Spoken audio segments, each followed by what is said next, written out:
शरीयत मुतहरा के उसूल के मुताबिक, शरीयत मुतहरा के रोशनी में ज़कात की अदायगी के लिए जब ज़ेवर की ज़कात अदा की जाएगी तो मार्केट में जो उसकी कीमत है, जब हम ख़रीदने जाते हैं तो जो कीमत है उसी कीमत का एतबार होगा। जैसे आपके पास अगर 8 तोला है और इस वक्त अगर 8 तोले की कीमत हम देखते हैं, यानी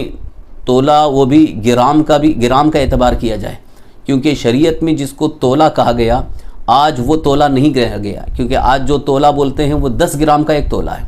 मगर शरीयत मुतारा में जो तोला बोला गया वो तकरीबन 11 ग्राम और 70 मिलीग्राम, यानी तकरीबन पौने 12 ग्राम का एक तोला होता है। तो तोले का हिसाब न करके बल्कि ग्राम का अगर हिसाब कर लें कि इस वक्त हमारे पास जितना सोना है कितना ग्राम है,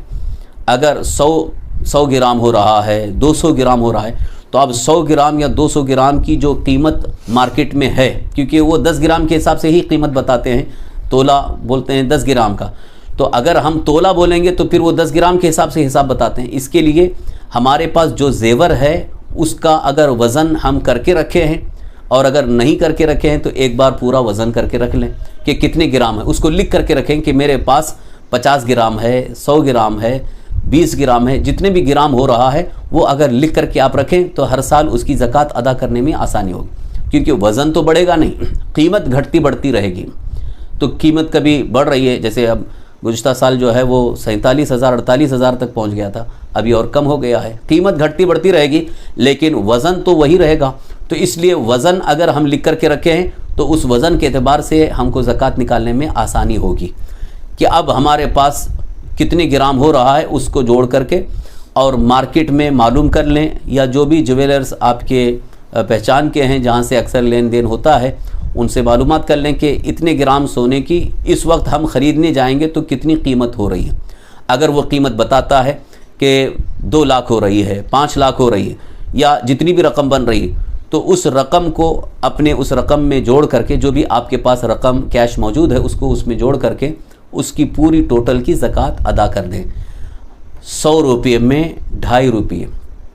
2.5%, 2.5% का मतलब 100 रुपये में 2.5 रुपये, 1000 में 25 रुपये,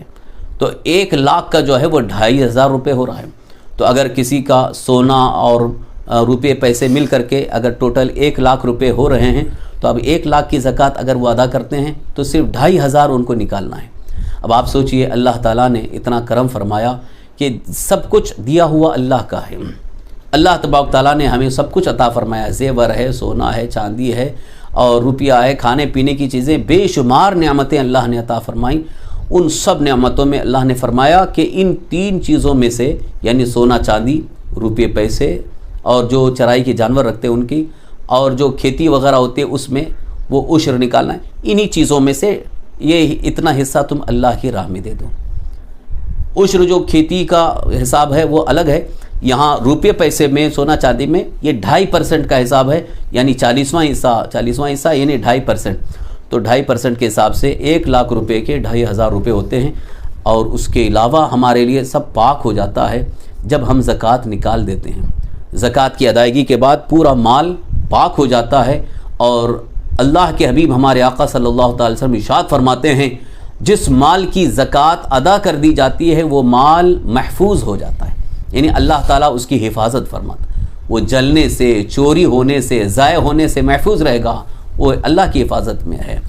लिहाजा अपने माल की ज़रूर ज़कात अदा करें, इसमें कोई हीला बहाना, कोताही, बुख़्ल, कंजूसी हरगिज़ ना हो, बल्कि दिल खोल करके अल्लाह की बारगाह में ख़र्च करने का जज्बा रखें।